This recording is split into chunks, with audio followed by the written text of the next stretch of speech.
Today, we're going to talk about simplified. If you want to find out more about the difference between simplified characters and traditional, check out a video that we have called Simplified versus Traditional. All right, let's dive in. This first character that we're going to be working on is 我, 我. This one is composed of a left and right structure. On the left side, we have the character 手, so this implies that we're using our hand. And then on the right side, it's a top and bottom structure, and this one has shi and zhi. Shi means corpse, and zhi means to arrive. But if you put them together, they mean home. So imagine that you are at home, someone's trying to take something from you, you're gonna grasp this. It's a difference between just holding something and grasping it. And the second character that we have for this phrase, 握笔, 笔 has the 竹字头 at the top. So that's just the radical that relates to bamboo. And then on the bottom, 毛, 毛. So this is hair. So back in the day, we would have a bamboo stick. On the bottom, you little hair pieces, so it would make a brush. So that one's pretty simple. And together we have 握笔, so I'm grasping the pen. All right, so we're gonna move on to our second character, gōng. Gōng has two meanings. What we used in our dialogue, it meant just. She had just transferred. And it also means strong or firm. So let's break this one down. Gōng is a left-right structure as well. So on the left side, we have gōng. It's a door frame with an X inside of it, and it literally means mound. And then on the right side, we have dao. That's a knife or sword. So focusing on when the word means strong or firm, if you have someone standing on top of a mound with a knife, he's probably a strong, striking person. So remember, this one has two meanings, and our meaning that we're using gōng for means just. Our third character creates a perfect picture. So this one is bùmén, bùmén, department. The first part, bù, means a section, a unit, a department.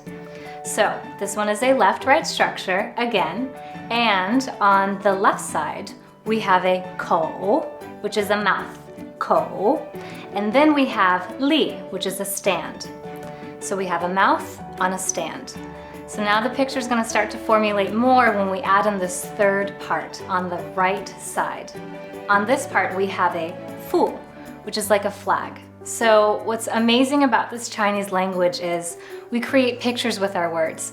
Department, it's just like, how did we come up with the word department in our English language? No history, no nothing, but here's a picture. So the second part of bùmén is men, and as we can see, it literally looks like a door. Whoever told you Chinese isn't easy is wrong. See, it's so simple. Lìhài.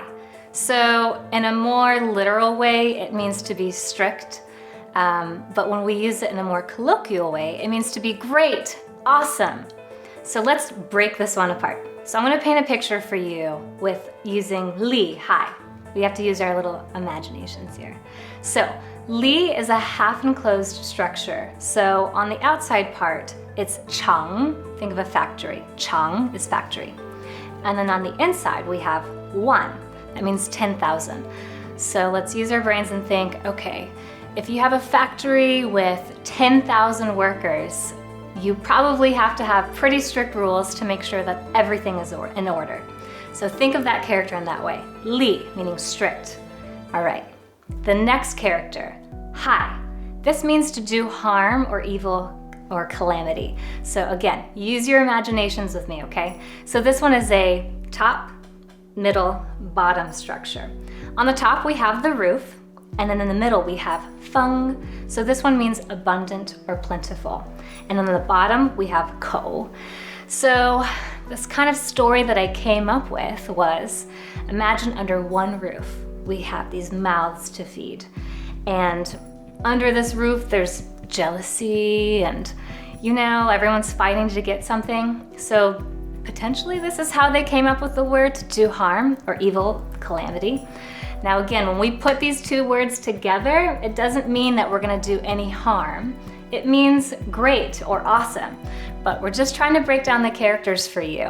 All right, so for our final character, we have nénggōng. This means that you're capable. Let's focus on neng. Neng means just by itself, to have the ability or to be capable to do something. This one is also a left-right structure, but you can divide the left and right also in half.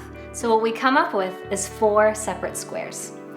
On the first square, we have 私.